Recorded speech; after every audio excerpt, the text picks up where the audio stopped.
자, 462쪽 미등양도 한번 보죠. 자, 미등기 양도는 아까 제가 정의를 내렸습니다. 그래서 미등기 양도라는 것은 그 자산에 대한 뭐가 있는데 등기부가 있는데 취득 등기를 하지 아니하고 양도하는 경우를 미등기 양도로 봅니다라고 했죠.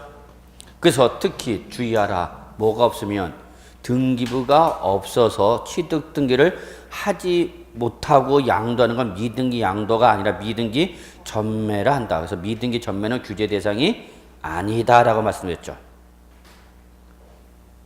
그래서 여러분 거기 463쪽에 보시면 2번을 잠깐 보시면 등기를 미등기 양도로 보지 않는 경우가 있네요. 그럼 1번 한번 잠깐 볼까요?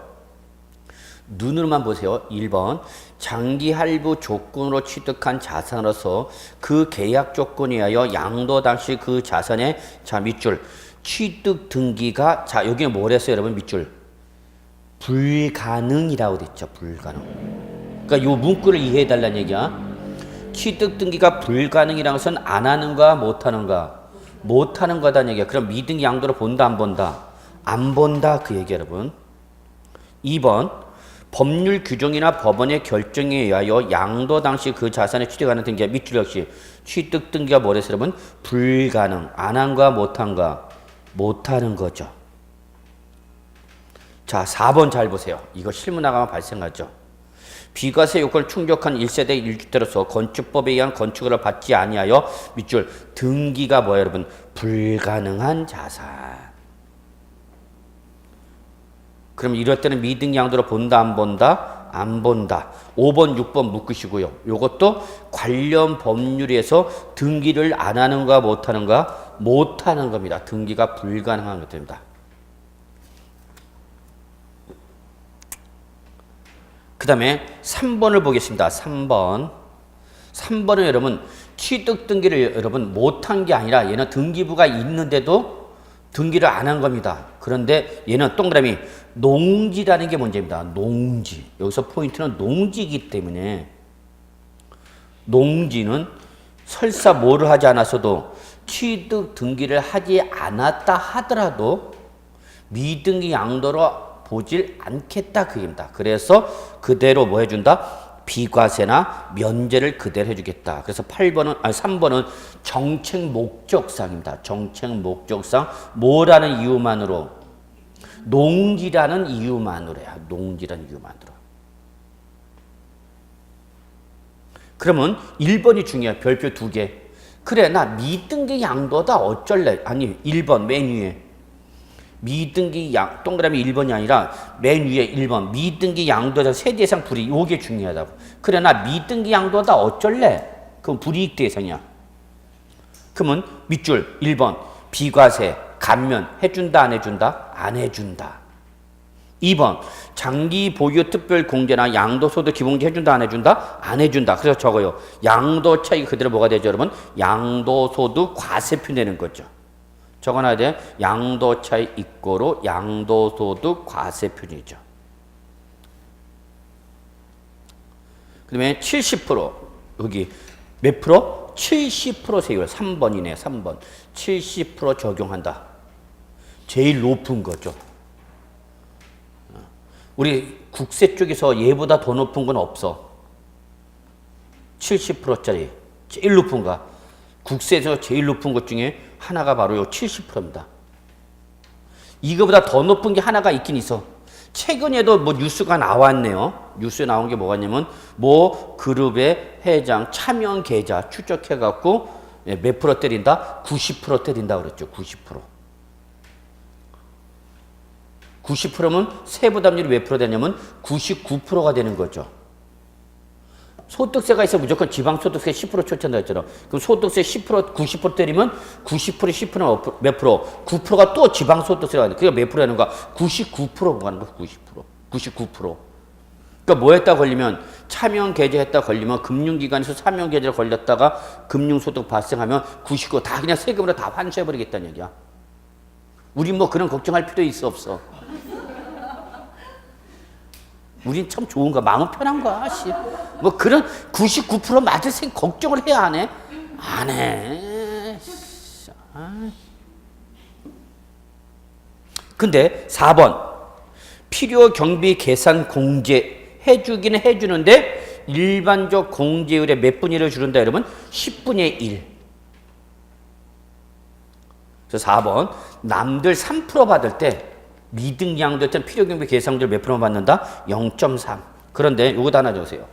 그러나 미등기 양도를 하더라도 실질 거래가에서 양도 차익을 계산할 때는 실질 거래 양도 차익 계산할 때는 실제 필요 경비를 공제받을 수 있다 없다? 있다. 양도 차익에는 영향을 미치지 않아요. 그래서 실질 거래가로 양도 차익 계산할 때는 미등기를 양도라도 실질 양도 가액에서 실제 필요 경비를 공제받을 수 있다 없다? 있다. 요거 적어놔. 그럼 출전이 어떻게 장난치냐면 이렇게 장난칠 수 있어요. 미등기 양도일 때는 실질 거래가로 양도 차익을 계산할 때에 실질 양도가에서 실제 필요 경비를 공제받을 수 없다. 그럼 맞는 말이야 틀린 말이야? 틀린 말이야. 양도 차익 계산에는 미등기 양도가 영향을 미친다 안 미친다? 안 미쳐. 미친다 그러면 제가 미쳐버리는 거예요. 그냥.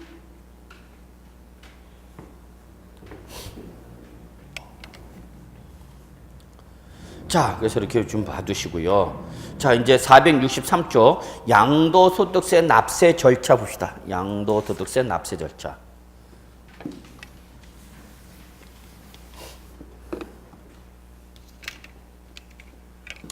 자, 그럼 우리는 과세피나 세를 곱해서 산출세액이 나면 어떻게 이제 양도소득세를 신고하고 납부할 것이냐 그 얘기입니다. 양도소득세 신고 납부. 자, 소득세는 무슨 세라고 그랬죠, 여러분? 기간세. 그래서 매년 언제부터? 1월 1일부터 언제까지? 12월 31일 몇 년을? 1년을 1과세 기간으로 한 거죠. 1과세 기간으로 했다.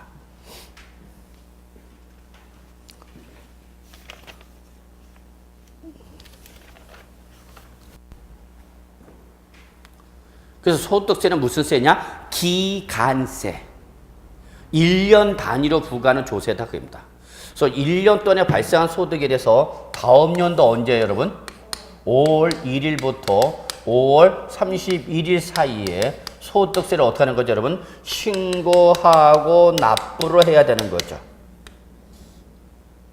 요거를 여러분 우리 뭐라 하냐면 확정 신고 납부를 합니다.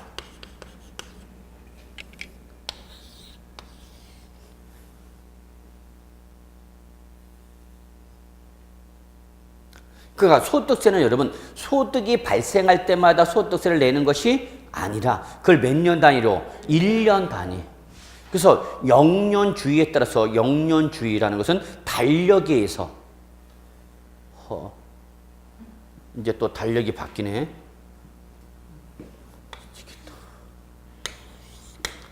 달력을 펼쳐갖고 언제부터 요이 땅 1월 1일부터 요이 땅 해갖고 언제 12월 30일이 끝날 때까지요. 그래서 12월 30일이 끝나면 이제 여러분 종치죠. 종각, 보신각, 타종하죠. 땡땡 그 외치냐? 소득세, 과세기간, 종료. 이거 잘 들어보세요, 여러분. 이번 얼마 안 남았네 이제. 그 들어부터 보면 그렇게 될 거야. 소득세, 과세기간, 종료, 소득세, 납세무, 발세. 그래서 언제가 지나야 12월 31일이 지나야만 이제 1년 동안에 벌어들인 소득이 확정되겠죠. 그래서 그 1년 동안 벌어들인 소득에 대해서 언제? 5월 달에 어떻게 하라? 소득세를 신고하고 납부하라. 요때 5월 달에 신고 납부하는 걸 뭐라고 그런다, 여러분? 확정 신고 납부라고 그런다고. 그러면 여러분 잠깐 생각해 봐요, 여러분. 아저씨가 월급을 회사가 급여 체계가 바뀌어 갖고 매달 급여가 나오는 게 아니라 이걸 1년치를 합해 갖고 나중에 12월 30일에 1년이 지나서 주겠대. 그래서 목돈으로 받아가래, 목돈으로. 그럼 여러분 매달 월급을 받으실래요? 1년치 연봉을 나중에 1년 지나서 한꺼번에 목돈을 받으실래요? 어떤 거 선택을 하래, 여러분. 자, 뭘 선물 땡겨줘. 뭘 땡겨줘, 땡겨주기는. 참네. 그 어디서 듣는 용어인데? 자, 다시 한번. 급여 체계가 두 개야. 선택 가능해. 매달 월급을 받으실래요? 아니면 1년 지나서 1년치를 연봉을 한 번에 나중에 12월 말일에 지나서 한 번에 받으실래요? 1년치를 한 번에 받으실래요? 아니면 매달 받으실래요? 저는 매달 받을 거예요. 왜 그러냐면은, 그럼 12월 30일이면 그동안은 뭐를 먹고 사냐고. 돈 나가는 건 매일 나가는데, 1년치 한꺼번에 나중에 받는다. 우리는 솔직히 말해서 한 달도 참기가 힘들잖아. 아, 나 왜 그래요, 정말. 저하고 무슨 억하 심정 있어요? 웃자고? 동영상생은 큰일 납니다. 막 게시판에 글 올랍니다. 그 자꾸 수업 시간에 답변 하나 좀 조용히 해주세요. 라고 막 글 올라요. 진짜. 이 동영상 듣는 분들은 워낙 다양한 사람이 많다 보니까, 예, 이 자꾸 본의 아니게 왜곡되게 해석하시는 분들이 계셔요. 그래서 참 무섭습니다. 그래서 저도 맨날 난타다이 생기세요. 맨날 욕먹어요. 카페 가면 제일 욕먹어요. 자, 어디까지 했어, 그럼 지금? 그래. 저 같으면요, 한 달 참는 것도 힘들어. 그래서 저는 당연히 1년에 목돈을 받을 거냐? 라는 것보다는 그냥 조금 금액으로 분할된 거라도 매달 받는 걸 선호합니다. 또 두 번째, 미래에는 항상 뭐가 있죠, 여러분? 불확실성과 위험이 있죠. 1년 후에 내가 꼭 살아있는다는 보장이 없잖아. 그죠? 그럴 뿐만 아니라 회사도 있다는 보장도 없는 거야. 예. 그래서 한자 나온 게 뭐, 예, 조삼모사다 뭐 그런 말도 비슷한 게 있는데. 자, 똑같아.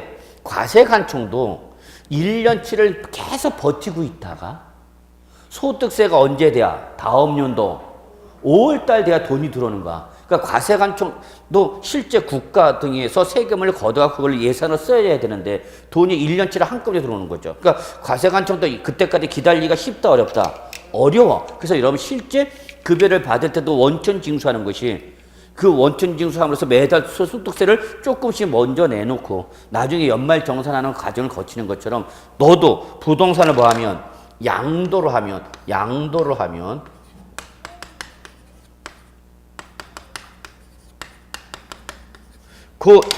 자, 지금 제가 올해 몇 개를 양도했냐? 3개를 양도했어요, 여러분.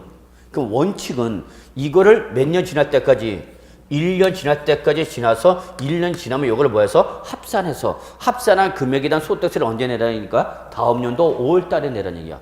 그럼 소득세가 내년 5월 달 돼야만 들어오니까 과세관청도 힘들더라는 얘기야. 그래서 네가 부동산을 뭐 하면 양도를 하면 그 양도한 물건에 대한 양도소득세를 양도일로부터 일정한 기한 이내에 그 양도한 물건에 대한 소득세를 어떻게 하라는 얘기야? 신고하고 납부하라는 얘기야. 그러면 양도를 3번 했으니까 양도소득세도 몇 번? 3번. 양도 물건별로 그 양도 물건 소득세 신고 납부라. 이걸 뭐라 한다 여러분? 예정 신고 납부랍니다. 그래서 결론 낼게요. 양도소득세 신고는 몇 가지가 있다? 2가지. 뭐가 있고? 예정신고가 있고 뭐가 있다 여러분? 확정신고. 그러면 뭐가 원칙이냐? 확정신고가 원칙인 거고 여러분 예정신고는 예외인 규정이야. 그러면 시험에서는 어떤 게 더 중요하다는 얘기야? 둘 중에. 응? 아니요, 여러분. 항상 제가 그랬잖아요. 원칙과 예외로 구분할 때 항상 어디다 초점 맞추려 해서 여러분? 예외다 초점 맞추려 했죠, 예외. 그래서 시험도 역시 우리 예정 신고 납부가 시험에 나오는 거야. 그래서 만약에 시험에 보기 지문에 예정 신고도 나오고 뭐도 나오면 확정 신고 나오면 답은 어디서 찾아야 돼? 예정 신고에서 찾으셔야 돼요, 여러분. 그러면 우리가 예정 신고 납부서 정리할 게 몇 가지냐? 3가지입니다, 여러분. 3가지. 첫째, 신고 의무자. 누가 예정 신고를 해야 되느냐? 신고 의무자. 요거 중요하죠. 별표 2개. 언제까지 해야 되는데? 신고기한. 신고기한. 이게 제일 중요합니다. 별표 3개짜리. 셋째가, 그러면 셋째가 이러한 예정 신고 기한 내에, 신고 기한 이내에 신고 납부를 했을 때와 하지 않았을 때의 차이점이 뭐냐, 이거를 보셔야 되는 거죠.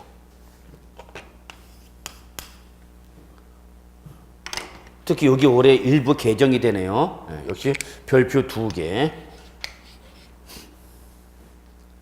그러니까 저는 여러분한테 강의 이렇게 노트 필기 정리할 때, 책을 볼 때 그냥 개별 규정 하나하나 외우는 게 아니라, 중요한 게 아니라 틀을 자꾸 틀을 잡으시고 거기다가 정리해야만 여러분 계속 리필이 되는 거야. 근데 틀을 안 잡으면 계속 바뀌어.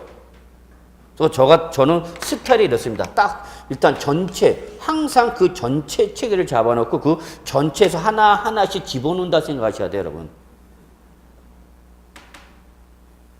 틀을 잡아야만, 그러면 어디가 중요한 부분이다라는 걸 여러분들 결론부터 말하면 제일 중요한 건, 예정신고 납부 제일 중요한 건 뭐 여러분? 신고 기한이야. 이거 공인중개사가 반드시 얘기해 주라, 그 얘기야. 반드시. 그러면 일단은 신고 의무자는 누구냐? 한마디로 말해서 여러분, 양도소득세 납세 의무자라면 다 해야 됩니다. 당해년도 양도소득세 과세 물건을 양도함으로써 양도소득세 납세 의무가 발생한 사람이라면 다 해야 된다, 그입니다.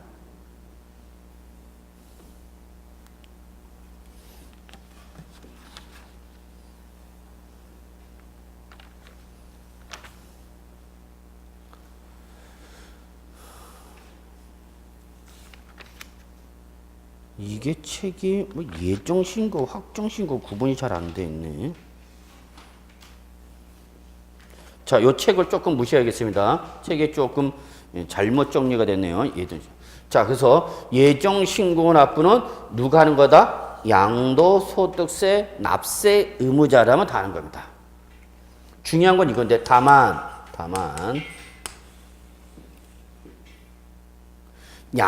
시험에 요게 잘 나와. 신고 의무자에서는 요게 꼭 나와. 양도 차익이 없거나 또는 뭐가 발생했다더라도 양도 차손.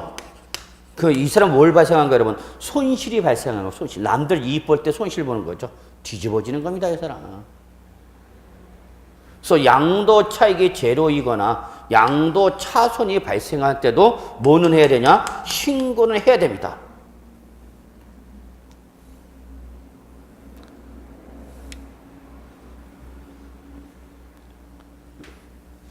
우리 책은 요게 지금 과세표준 확정신고와 예정신고 용어가 지금 짬뽕돼 있어.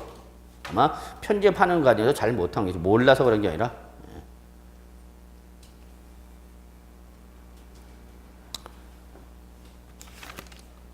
자, 그러면 여러분 일단 463쪽 보시면, 한번 책을 보면서 잠깐 보자면 거기 양도소득세 과세 대상 자산을 양도한 거주자 있죠, 여러분? 찾으셨어요? 아니, 463쪽 맨 밑에. 여기다 밑줄 치시고, 요게 신고무자. 그 다음에 양도 차익이 없거나 결손금이란 말 지워. 이게 결손금이 나오는 게 아니야, 여기는. 뭐가 나와야 돼? 양도 차손이 나와야 되는 거야.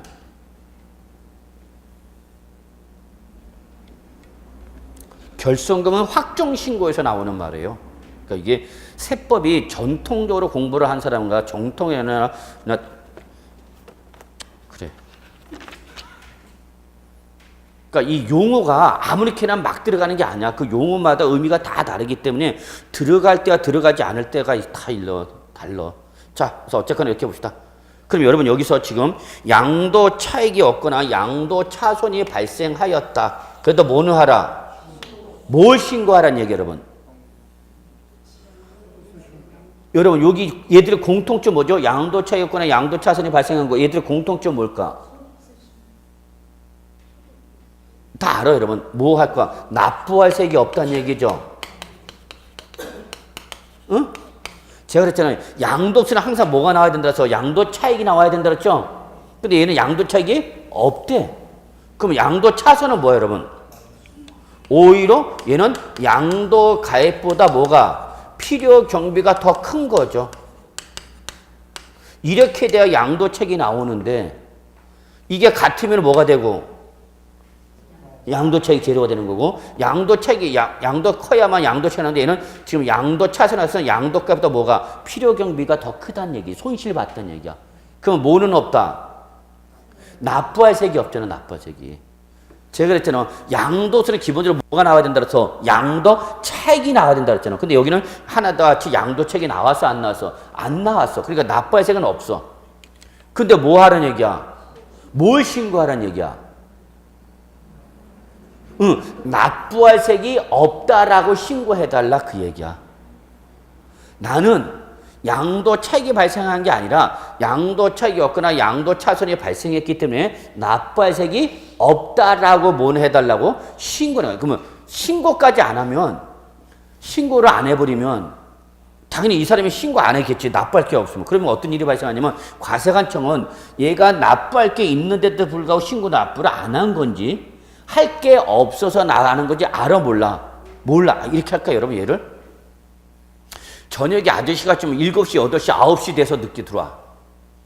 그러면 주부님들 딱 어떤 걱정해? 왜 웃어? 아, 또 주부님이 아니라서. 아이, 참. 앞으로 그런 생각해야 돼.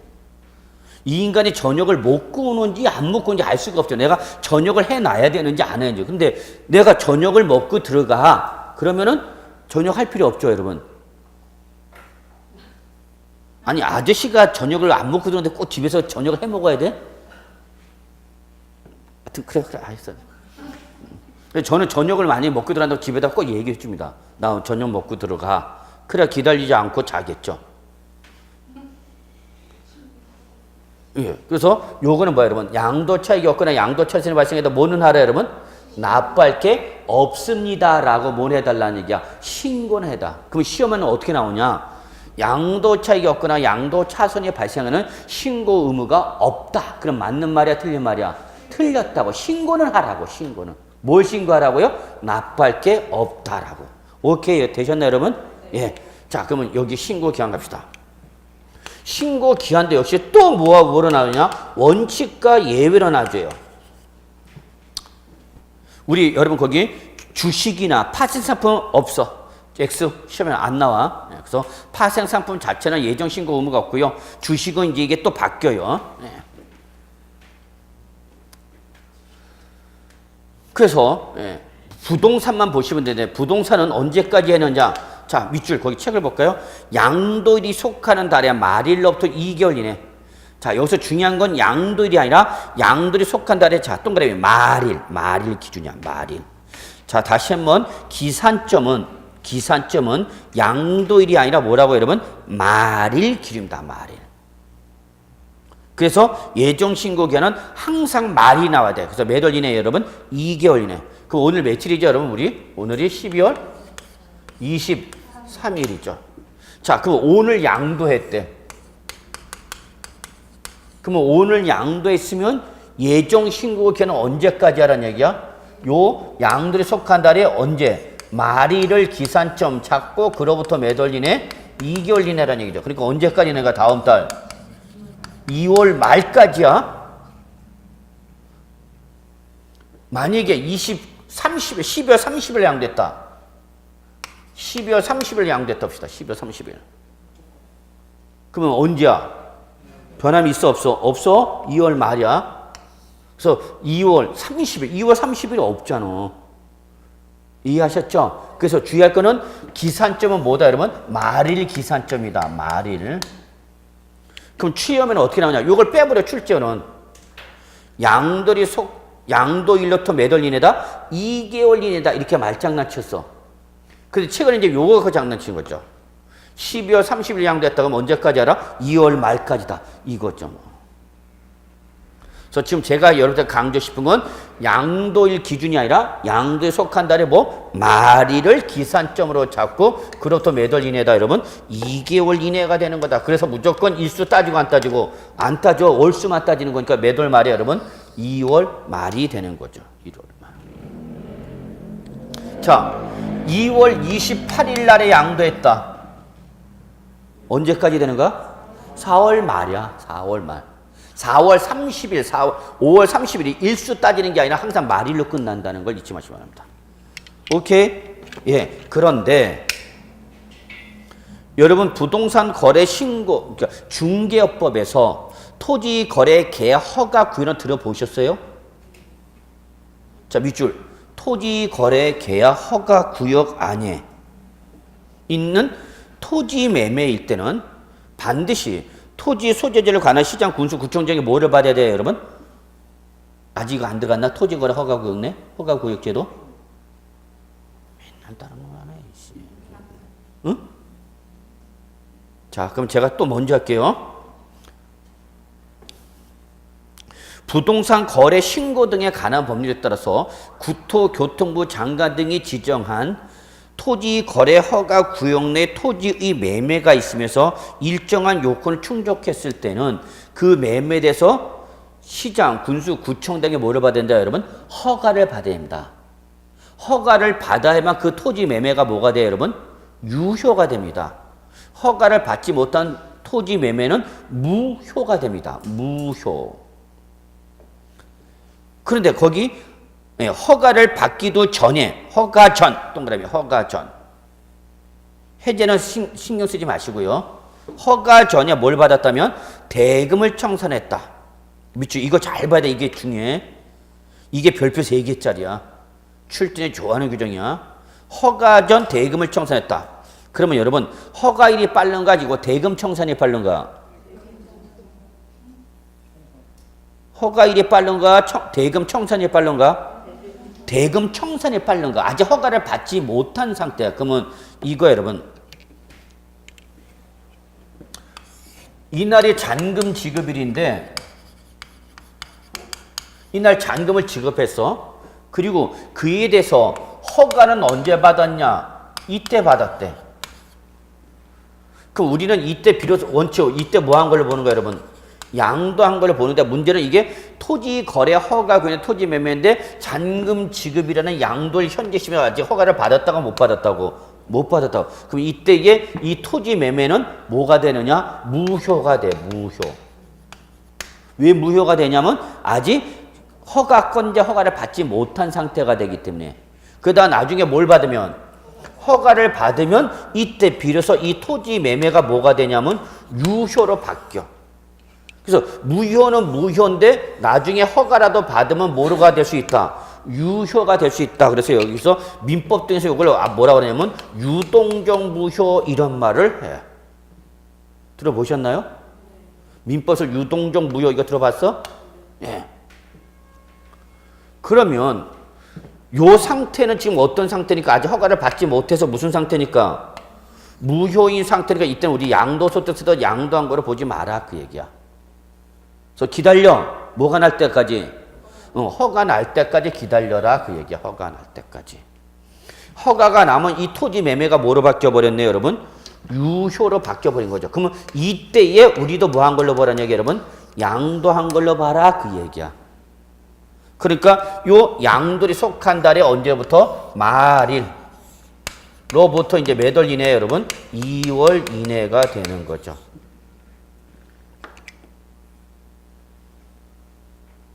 자, 그러면 여러분 잔금 지급일이 3월 25일 날이야. 3월 25일 날 잔금을 지급했는데 그에 대한 토지 매매 허가를 언제 받았냐? 4월 2일 날 허가를 받았다 그 얘기 여러분. 이해되시나요? 그러면 잔금 지급일인 3월 25일 현재 이 토지는 뭐니까? 무효니까 기다려. 뭐 할 때까지? 허가 받아서 유효로 바뀔 때. 유효로 바뀐 게 언제니까? 4월 2일. 그럼 이날이 속한 달에 무슨 날로부터? 말일로부터 몇 월 이내? 2월 이내. 그럼 언제까지 하라는 얘기예요? 예정 신고를? 6월 말까지 하라 그 얘기죠. 이해되세요, 여러분? 예. 이게 중요하다고 그랬어요, 여러분. 그런데 거기 박스 밑에 이런 말이 있네. 밑줄 무슨 증여이면 부담부 증여일 때는 양들이 속한 달의 말부터 2개월 이내가 아니라 동그라미 3개월 이내입니다. 3개월 이내. 동그라미 요거 이제 올해 작년 2017년도 개정상인데 이제 이 올해 나올 수 있는 부분이야. 그리고 이때 요 부담부 증여일 때는 양도일이 속한 달의 말부터 몇 월 이내라고 3개월 이내. 그리고 저거 요게 바로 뭐가 되냐? 증여세 신고 기한이 돼. 부담부 증여의 경우에는 몇 월 이내 여러분? 3월 이내에 하라고 그랬죠? 거기가 바로 뭐다 여러분? 증여세 신고 기한하고 맞춰준 거야. 그래서 부담부 증여는 제가 설명을 안 드렸어요. 이번에 입문 과정에서는. 네, 그래서 이렇게 좀 봐두시고요. 자, 그 다음에 이제 뭐 확정 신고는 여러분 아까 대충 말씀드렸죠? 다음 년도 언제 하는 거다? 5월 달에 하는 거다라고. 그 다음에 여러분 양가로 2번 부가세네 여러분. 양도소득세 부가세에서 뭐가 있죠 여러분? 농어촌 특별세 밑줄. 근데 농특세는 언제 내냐? 밑줄. 감면을 받았을 때만 내. 감면을 받았을 때만. 그래서 감면세계 몇 프로를? 20%를 뭐로? 농어촌 특별세 내야 돼. 그리고 옆에다가 여러분 부가세 옆에다가 이거 하나 적어놔. and 뭐가 있죠 여러분? 지방소득세 있죠. 근데 지방소득세는 부가세가 아니라 뭐랬어요 여러분? 독립세입니다. 그랬죠. 독립세. 그래서 소득세 몇 프로를? 10%. 한 번 더 뭐를 내야 된다 여러분? 지방소득세를 한 번 더 내셔야 돼요. 그래서 잊지 마세요. 뭐가 있는 것에는 소득세가 있는 것에는 그 소득세의 몇 프로를? 10%를 지방세를 한 번 더 낸다. 그래서 뭐라고 한다 여러분? 지방소득세. 다만 이때 지방소득세는 부가세로서 과세라는 것이 아니라 뭐로 과세한다? 독립세로 해서 과세한다라는 게 특징입니다.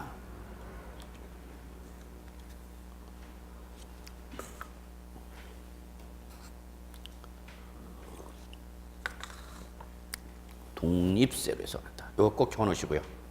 그래서 다시 한번 강조할게요. 항상 뭐가 있는 것에는 소득세가 있는 것에는 소득세 몇 프로를? 10%를 뭐로 한 번 더? 지방소득세를 한 번 더 내셔야 되는데 이때 지방소득세는 소득세 부가세로 과세를 하는 것이 아니라 뭘로 과세한다? 독립세로 과세한다. 자, 그 다음에 여러분 분할납부, 양도소득세도 뭐가 가능하냐? 분할납부가 가능합니다. 옆에다 적어서 단 물납은 X. 물납은 X. 그래서 양도소득세는 언제 분할납부할 수 있냐? 역시 밑줄 1,000만 원을 초과할 때입니다. 1,000만 원 초과할 때. 그럼 위에다 적으세요 여러분. 재종은 얼마 초과했을 때죠? 재종은 500만 원 초과할 때야. 그런 거 출전이 좋아한다고. 다시 한번 재산세와 종합부동산세 분납이 얼마 초과할 때인데 500만을 초과할 때인데 양도소득세는 1,000만 원을 초과할 때다.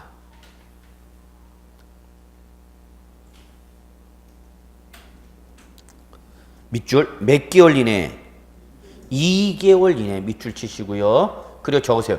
요거는 재종동일.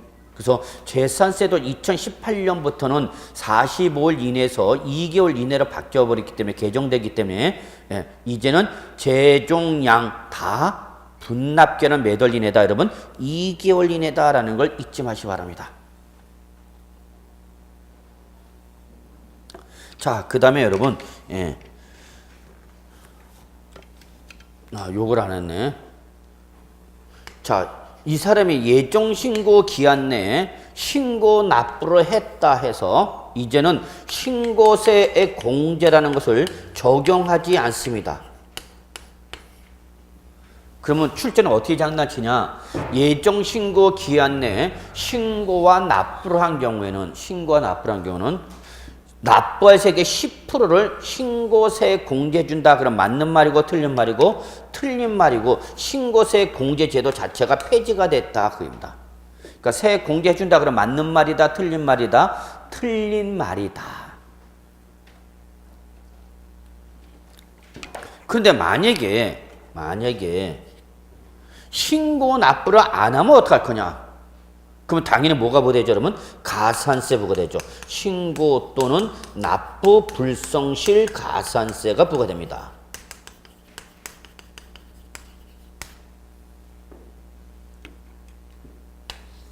그래서 여러분 거기 맨 밑에 가산세, 국세기본법상 가산세 규정이다. 이건 우리가 조세 총론에 설명드렸던 거야. 그래서 예정신고 기한에 신고 안 하면 몇 프로 때리죠, 여러분? 무신고할 때 가산세 몇 프로에서 신고 불성실 가산세 20%. 신고는 했는데 적게 신고했다 몇 프로? 10%.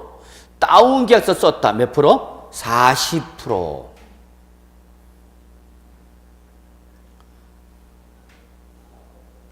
알고 있어요, 여러분? 그래서 신고 불성실 가산세 무슨 과세? 차등 과세한다고 그랬죠? 차등 과세. 그래서 부정한 행위일 때는 양도소득세를 부정한 행위로 했다. 부정한 방법이다. 이때의 신고 불성실 가산세는 몇 프로 여러분? 40%. 이때 제척기간은 몇 년이냐? 10년.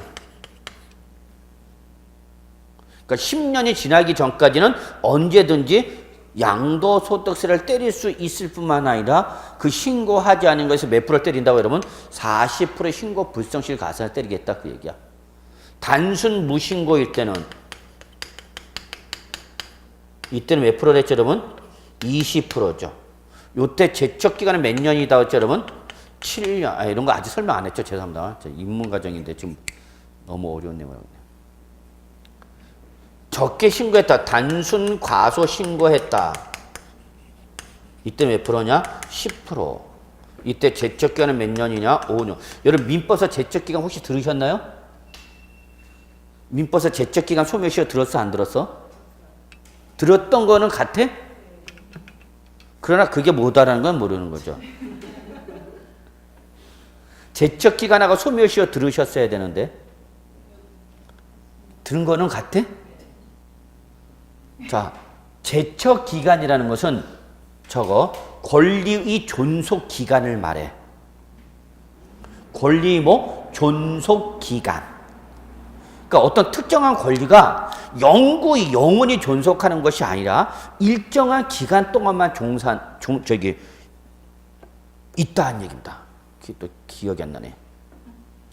그래서 자, 과세관청이 과세를 할 수 있는 권리를 뭐라 하냐면 부과권이라고 그래. 다시 한번 과세관청이 납세할 때 세금을 때릴 수 있는 권리를 뭐라고 한다? 부과권이라고 그래. 부과권. 조세를 부과할 수 있는 권리인데 그럼 이런 부과권도 하나의 권리이기 때문에 영원히 과세할 수 있는 거냐? 아니 그렇지는 않다는 얘기야. 몇 년이냐? 단순 무신고일 때 제척기간은 몇 년? 7년. 단순 무신고일 때는. 그러니까 내가 양도를 이번에 했어.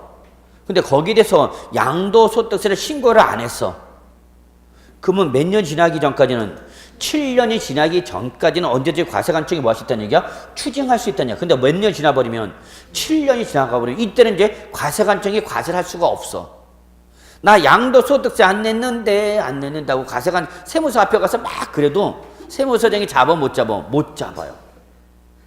못 잡을 뿐 아니라 내가 8년, 9년에서 돼서 내가 지금이라도 낼게. 지금에 낼게 해도 납부할 수가 없어요. 마치 우리 형법에서 공소시효 만료된 거와 똑같은 효과야. 범죄를 저질러서는 정부가 그 범죄를 저지른 사람 잡을 수 있는 그 기간이 영원히 하나 뭐야 여러분? 일정한 기간이죠. 그래서 공소시효가 만료가 됐다. 뉴스에 가끔가다 나오잖아요. 지금 최근에 뭐 하나 뉴스 나오고 있는데 공소시효 내년 2월 말에 되기 때문에 뭐 하나 잡아야 된다. 잡으려면 빨리 잡아야 된다. 지금 그런 뉴스도 나와요. 물론 우린 뉴스는 안 듣죠. 왜? 공부하기 바쁘니까. 에이구 행여나. 그래서 여러분 권리의 존속기간을 뭐라고 한다 여러분? 제척기간. 그래서 내가 양도세 신고 안 했어. 그러면 거기에 대해서 과세관청이 과세할 수 있는 기간은 몇 년이다고 여러분? 7년. 그 다음에 둘째, 내가 신고는 했어. 근데 내가 법에 따라서 신고할 금액보다 적게 신고했어. 그 몇 년이냐? 5년. 근데 나는 내가 잘 몰라서 틀린 게 아니라 다운 계약서 쓴 거야. 그럼 나는 악의적으로 포탈해버린 거죠. 그러면 10년. 이게 뭐다 여러분? 제척기간. 그래서 제척 기간은 권리 뭐를 말한다 여러분? 존속 기간을 말하는 거야. 근데 세금을 때렸어. 세금을 때렸으면 이제 납세문자가 내야 되는 거죠. 세금을 때렸으면 이제 내야 될 거 아니야. 안 내는 것에서 과세관청이 이제 왜 안 내? 빨리 내라고 뭐 할 수 있어? 징수할 수 있는 거죠. 그걸 뭐라냐? 징수권이라고 그러는데. 징수권은 내가 세금을 안 내는데도 과세관청이 독촉도 안 하고 최고장도 안 보내고 아무런 액션을 취하지 않아. 그러면 과세관청이 징수할 수 있는 권리를 갖고 있는데 아무런 액션을 취하지 않는. 그럼 이거는 뭐라는 거야, 여러분? 권리를 행사하지 않는 거죠. 그러면 일정 기간 동안 그 권리를 행사할 수 있는 자가 권리를 행사하지 않으면 그 사실관계를 인정해버려서 권리를 없애버려. 그걸 뭐라고 그래요, 여러분? 소멸시효. 그래서 제척기간과 소멸시효는 다른 거예요, 여러분. 자세한 내용은 어디서 배우는가? 민법. 그러나 승질 급한 놈이 제가 또 먼저 언급했네요. 이때 조세 채권의 소멸시효는 기본이 5년입니다.